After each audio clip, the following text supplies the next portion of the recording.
Tenemos a Carolina Norambuena, Bueno, docente de la Facultad de Psicología de la UDD, sede Concepción, psicóloga, magíster en Psicología Educacional, MPE, Universidad del Desarrollo. Carolina, no sé qué habrá pasado, nosotros pensamos que te habías enojado porque te hicimos esperar, pero aquí está, en el por teléfono. Muy buenos días.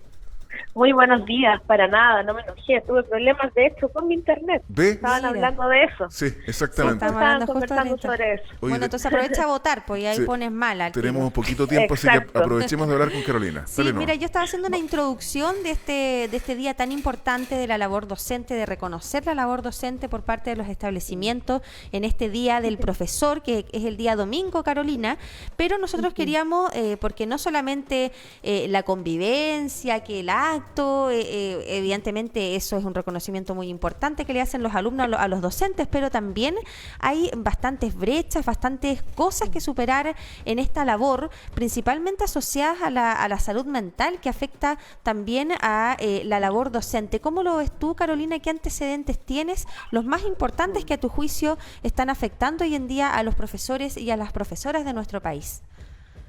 Exacto, mira, tal como tú dices, los profesores y las profesoras de nuestro país y de todo el mundo, en verdad, desde la pandemia, se vieron enfrentados a una nueva realidad en la educación, ¿cierto? Que todos conocemos, que fue la teleeducación, que generó mayor sobrecarga en los tiempos de pandemia, ya el estar detrás de una pantalla, el no poder pasar sus contenidos como ellos quisieran haberlo hecho, ¿cierto? El tener que priorizar objetivos de aprendizaje y aún así no lograr pasar toda la materia que le estaban pidiendo desde el ministerio, ¿cierto? Y también la baja respuesta de los estudiantes a esas estrategias que ellos utilizaban para pasar sus contenidos durante el año.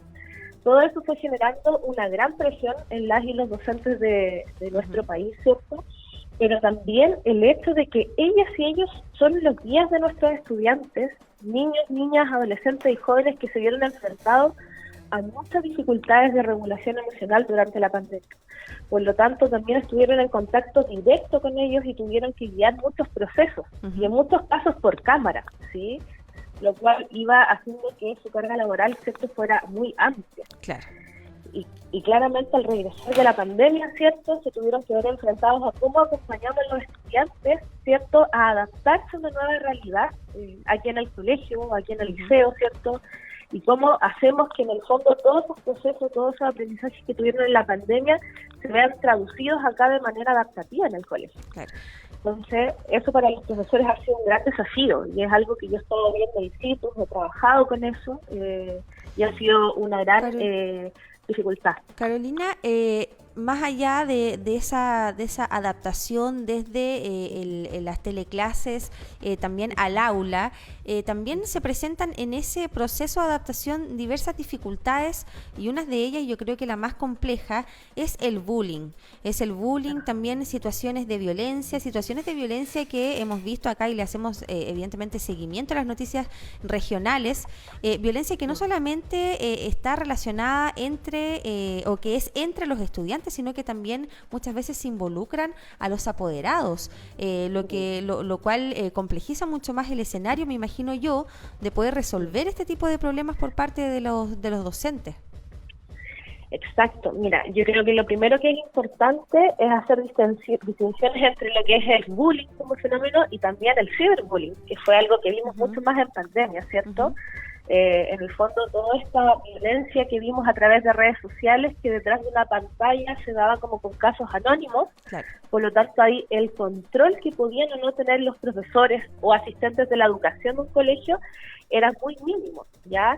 Y ahora volviendo al colegio sí se ha visto, tal como dicen ustedes en las noticias, también se ha estado escribiendo sobre esto, que la violencia escolar ha aumentado en la sala de clases, en los recreos, y muchas veces la relación con la familia o la comunicación con la familia para abordar esta temática se ha visto interferida. Desde la pandemia, ¿cierto?, mucho más, y eso es un problema, porque ¿cómo abordamos, cierto, el tema de fondo si tampoco tenemos comunicación total con la familia, que es una red de apoyo principal, ¿cierto?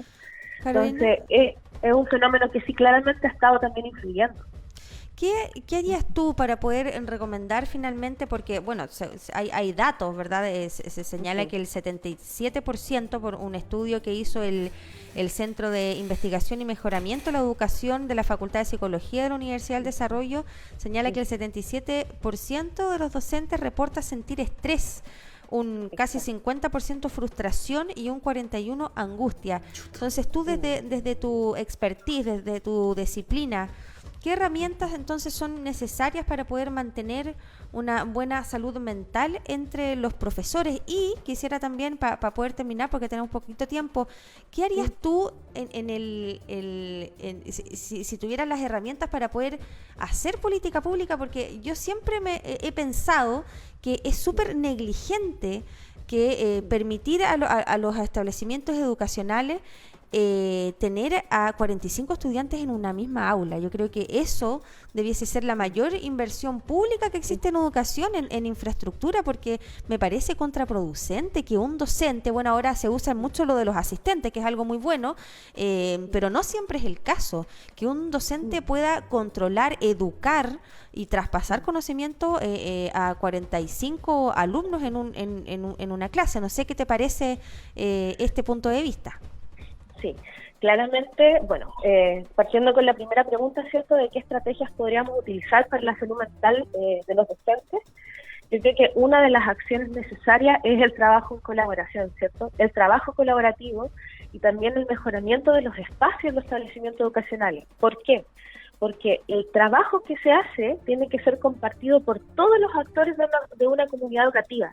El seguimiento, el acompañamiento a estudiantes, pero también todo lo que se pasa a través de currículum, de contenido, debe ser acompañado por toda una comunidad educativa y la responsabilidad no puede caer solamente y únicamente en un profesor, ¿ya?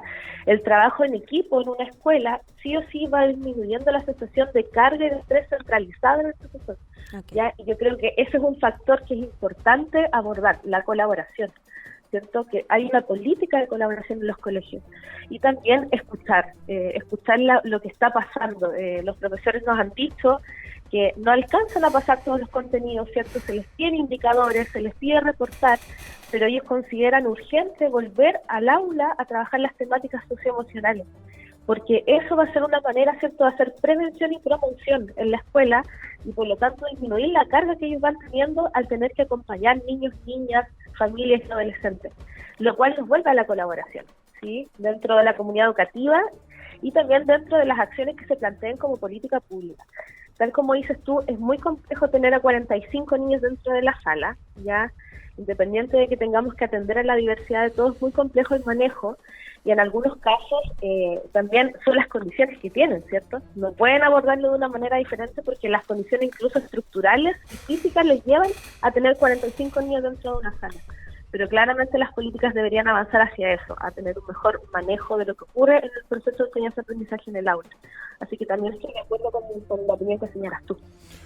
Oye, Carolina Norambuena, docente de la Facultad de Psicología de la UDD, sede Concepción, qué lata que hayamos tenido este problema, porque nos quedaron algunos temas pendientes, pero queríamos de alguna forma más que no quedarnos solamente en el reconocimiento y en el homenaje a los profesores y profesoras en su día que se celebra el domingo, sino que aportar en este tema que a la luz de las encuestas y de los estudios es tan sensible para el magisterio y que está vinculado con la salud mental. Finalmente todo esto influye en la motivación que tengan los docentes y también influye necesariamente en el proceso de enseñanza-aprendizaje. Así que muchas gracias por haber conversado con nosotros, Carolina. Muchas gracias a ustedes. Bueno, un mensaje final es que no podemos separar el aprendizaje de las emociones, ¿cierto? Es un proceso directamente ligado. Y muchas gracias a ustedes por la invitación. Te mandamos un abrazo, Carolina. Muchas gracias. Un abrazo también. Fin de semana. Que esté muy bien. Chao, chao. 3 minutos faltan para las 8 de la mañana. Esta es la buena costumbre de hablar de nuestros temas con profesionales que generalmente viven aquí en la misma región que tú, en la misma ciudad, que comparten el mismo aire, los mismos sueños. Así es la buena costumbre.